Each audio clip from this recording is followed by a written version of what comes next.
నా జీవం నా సర్వం నీవే దేవా, నా జీవం నా సర్వం నీవే దేవా.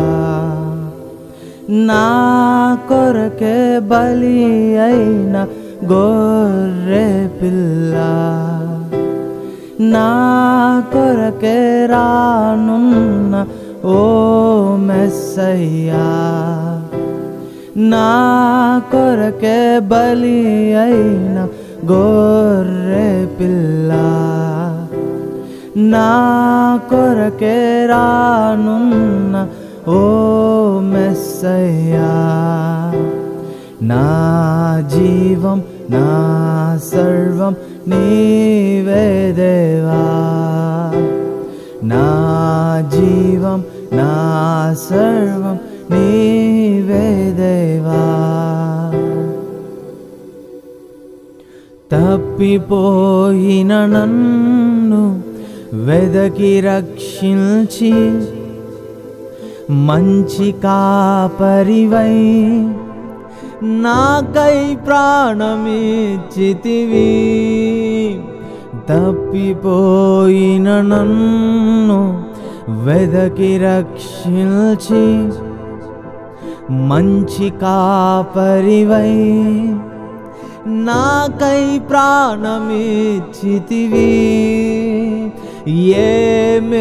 ఏమివ్వగలను నీ అనలేని ప్రేమకై, విరిగి నలిగిన హృదయమే నేనర్పిల్తును.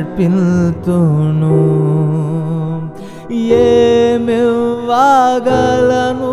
నీ అనలేని ప్రేమకై, విరిగి నలిగిన హృదయమే నేనర్పిల్తును.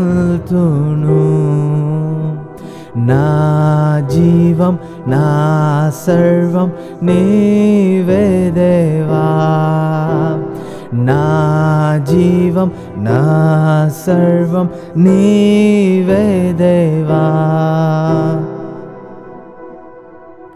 మరణము జయించి తిరిగి లేచితివి, నాకు తోడుగా పరిశుద్ధాత్మనిచ్చితివి.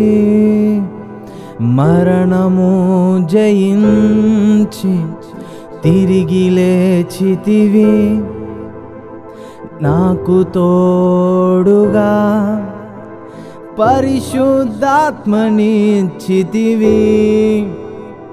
అపురూప ప్రేమకై నే సాక్షినై నిలిచెదన్, బూదిగంతము వరకు నే ప్రకటించెదన్. అపురూప ప్రేమకై నే సాక్షినై నిలిచెదన్, బూదిగంతము వరకు నే ప్రకటించెదన్.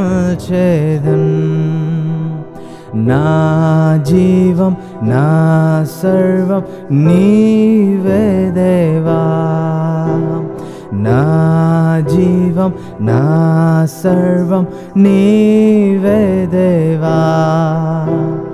నా కొరకే బలి అయిన గొర్రె పిల్ల, నా కొరకే రానున్న ఓ మెస్సయ్యా, నా కొరకే బలి అయిన గొర్రె పిల్ల, నా కొరకే రానున్న ఓ మెస్సయ్యా.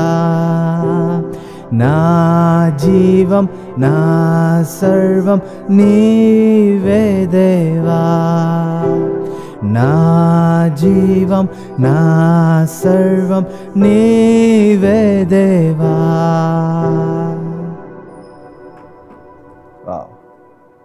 దేవుని యొక్క పరిశుద్ధమైన నామానికి మహిమ కలుగును గాక. నిజంగా ఈ యొక్క పాట ఎంత చక్కగా ఉందో కదా. ప్రియమైనటువంటి దేవుని బిడ్డలారా, ఇందులో రాయబడినటువంటి మాటలు నా హృదయాన్ని చాలా హత్తుకున్నాయి. మీకు కూడా ఈ యొక్క మాటలు ఎంతగానో ఆదరణను ఇచ్చాయని నేను నమ్ముతూ ఉన్నాను. నిజంగా అక్కడ రాయబడినటువంటి మాట, నా కొరకని బలి అయిన గొర్రెపిల్ల, నా కొరకని రానున్న నా మెస్సయ్య. నిజంగా అండి, యేసుక్రీస్తు ప్రభువారు మొట్టమొదటిగా ఆయన ఒక బలి పశువులాగా, ఒక గొర్రె పిల్లలాగా యేసయ్య మన మధ్యలోకి వచ్చి ఉన్నాడు. ఆయన త్యాగము మన కొరకని చేసుకొని ఉన్నాడు. ఆయన బలి అయి ఉన్నాడు. బైబిల్ గ్రంథంలో ఒక చోట రాయబడి ఉంటుంది. ఒకసారి బైబిల్ గ్రంథం ఉన్నటువంటి వారందరం కూడా చూద్దాం. ఒకసారి యేసుక్రీస్తు ప్రభువారు బాప్తిస్మం పొందడానికి ఆయన బాప్తిజం ఇచ్చేటువంటి యోహాను దగ్గరికి వచ్చినప్పుడు యోహాను భక్తుడు ఒక మాట మాట్లాడతాడనమాట. యోహాను భక్తుడు ఒక మాట మాట్లాడతాడు. ఒకసారి చూద్దాం. యోహాను సువార్త 1వ అధ్యాయము 29వ వచనం. మరునాడు యోహాను యేసు తన యొద్దకు రాగా చూచి, ఇదిగో లోక పాపమును మోసుకొని పోవు దేవుని గొర్రె పిల్ల. దేవునికి స్తోత్రం కలుగును గాక. యోహాను భక్తుడు మాట్లాడుతున్నటువంటి మాట, ఇదిగో లోక పాపమును మోసుకొని పోవు దేవుని గొర్రెపిల్ల. యేసుక్రీస్తు ప్రభువారు గొర్రెపిల్లలాగా వచ్చాడని. ఎందుకు వచ్చాడో తెలుసా? ఎందుకు రావాల్సి వచ్చిందో తెలుసా? ఇదిగో నీవు నేను పాపమై ఉన్నామని, నీవు నేను మరణానికి పాత్రులమై ఉన్నామని. అయితే ఈ శిక్షను, ఈ పాపమును ఎలా తుడిచివేయగలము అని మాట్లాడితే అది ఒక్క యేసుక్రీస్తు ప్రభువారి రక్తమును చిందించడం ద్వారా, ఆయన పాపము ద్వారా ఆయన మన పాపములను కడగగలడు.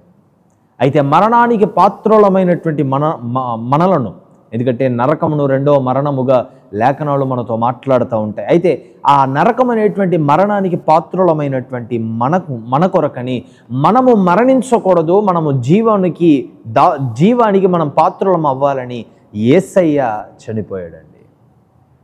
అయితే ఆయన ఒకసారి గొర్రె పిల్లలాగా వచ్చాడు, సిలువనెక్కాడు, రక్తము కార్చాడు, నీ పాపములను నా పాపములను తుడిచివేశాడు. ఆ సిలువ మీద ఆయన మరణించాడు. నీ కొరకని నీ మరణమును నా మరణమును, నీ పాపమును నా పాపమును ఆయనే భరించాడు. అయితే రానున్న మెస్సయ్యగా ఇప్పుడు యేసయ్య ఉన్నాడు. మరలా యేసయ్య వస్తాడండి. లేఖనాలు మాట్లాడుతూ ఉన్నాయి. చూడండి, ప్రకటన గ్రంథము 22వ అధ్యాయం 12వ వచనంలో రాయబడి ఉంటుంది, ఇదిగో త్వరగా వచ్చుచున్నాను, వాని క్రియలు చొప్పున ప్రతివానికిచ్చుటకు నేను సిద్ధపరిచిన జీతము నా యొద్ద ఉన్నది. అలాగే మత్తయి సువార్త 16వ అధ్యాయం 27వ వచనంలో రాయబడుతూ ఉంది, ఇదిగో త్వరగా వచ్చుచున్నాను. మత్తయి సువార్త, మనుష్య కుమారుడు తన తండ్రి మహిమ గలవాడై తన దూతలతో కూడా రాబోవుచున్నాడు. అప్పుడు ఆయన ఎవని క్రియల చొప్పున వానికి ఫలమిచ్చును. ఆమేన్. ఈరోజు నువ్వు పాపివైతే పాపపు జీతాన్ని, నరకానికి మార్గాన్ని పొందుకుంటావు. అయితే ఈరోజు నువ్వు యేసయ్యను అంగీకరించిన వాడివై బాప్తిస్మం పొందుకొని, అయితే ఆయన కొరకని నీ జీవితాన్ని గడిపేవాడివైతే, నీ జీవితాన్ని గడిపే దానవైతే, ఈరోజు యేసయ్యను ఆధారం చేసుకొని బ్రతికేవారివైతే, ఇదిగో యేసుక్రీస్తు ప్రభువారు వచ్చినప్పుడు మరలా ఆయన మెస్సయ్యగా వస్తాడు. ఆయన మనందరినీ తీసుకొని వెళ్తాడు. ఆ రాజ్యంలో మనకు యేసయ్య చోటును అనుగ్రహిస్తాడు. దేవునికి స్తోత్రం కలుగును గాక. అయితే ఈరోజు నీకో ప్రశ్న, యేసయ్య మరలా వచ్చినాడు. ఒకసారి గొర్రెపిల్లలాగా ఆయన వచ్చాడు, ప్రేమను చూపాడు, సిలువనెక్కాడు, మరణించాడు. అయితే రెండవ మారు మరలా రాబోతున్నాడంట. అక్కడ రాయబడినటువంటి మాట, ఎవని జీతం వాడికి ఇస్తాడంట. జీతం ఇవ్వడం అంటే ఏంటి? ఎవరు బ్రతికినటువంటి వారి బ్రతుకును బట్టి లెక్క చెప్తాను అని దేవుడు అంటున్నాడు. అయితే ప్రేమైనటువంటి వారలారా, యేసయ్య మరలా వచ్చినప్పుడు ఆయనను నువ్వు ఆనందంగా ఎదుర్కోగలవా? యేసయ్య మన దగ్గరికి మరలా వస్తాడండి, ఇది నిజం. ఎవరు ఎన్నైనా చెప్పనివ్వండి, కానీ యేసయ్య మరలా మన దగ్గరికి వస్తాడు. రెండో రాకడలో ఆయన మన దగ్గరికి వస్తాడు. అయితే యేసయ్యను నువ్వు ఎలా ఎదుర్కోగలవు? ఆయన పిల్లలుగా ఈరోజు మారండి. దేవునికి మీ జీవితాన్ని, మీ హృదయాన్ని అప్పగించండి. పాపపు జీవితాన్ని విడిచిపెట్టండి, పాపపు జీవితాన్ని వదిలేయండి. యేసయ్యని అడగండి, అయ్యా ఇదిగో పలానా పాపములు నేను చేశాను అని ఆయన దగ్గర నీవు ఒప్పుకుంటే ఆయన నా పాపములను తుడిచివేస్తాడు, కడిగి వేస్తాడు. ఆయన రాజ్యానికి నన్ను పాత్రులుగా చేస్తాడు. ఈసారి యేసయ్య వచ్చినప్పుడు నువ్వు ఆయన్ని ఎదుర్కొంటున్నావా? ఎలా ఎదుర్కోగలవు? యేసయ్యను ఆనందంగా నీవు ఎదుర్కొంటావు. అమ్మో యేసయ్య వచ్చాడు, ఈయన నిజమా అంటే ఇప్పుడు నేను నరకానికి వెళ్తానా నా జీవితాన్ని బట్టి అనేటువంటి భయముతో యేసయ్యను నువ్వు ఎదుర్కోవాల్సి వస్తుందా? లేకపోతే నా తండ్రి వచ్చాడు, నాకు విడుదల దొరికింది, నాకు పరలోక రాజ్యం వచ్చింది అన్న ఇష్టంగా నువ్వు ఎదుర్కోగలవా?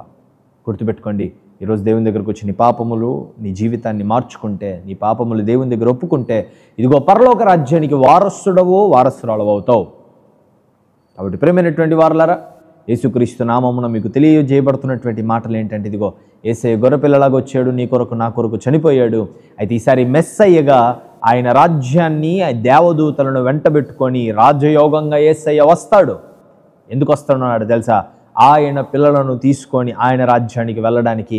మిగతా యేసయ్యను అంగీకరించిన వారికి, యేసయ్యకు వారి జీవితాన్ని అప్పగించిన వారికి, యేసయ్యను హేళనగా చూసిన వారికి, దేవుణ్ణి నమ్మడం వ్యర్థం అనుకునేటువంటి వారికి వారి ప్రతిఫలాన్ని దేవుడు ఇవ్వడానికి వస్తున్నాడు. ఈరోజు నువ్వు యేసయ్య బిడ్డగా మారాలి అని యేసయ్య నీతో మాట్లాడుతున్నాడు. దేవుడు మీ అందరిని దీవించి ఆశీర్వదించి నువ్వు త్వరపడండి, యేసయ్యలోకి రండి, ఆయన ప్రేమను అనుభవించండి, ఆయన మహిమను అనుభవించండి. Praise the lord. God bless you all.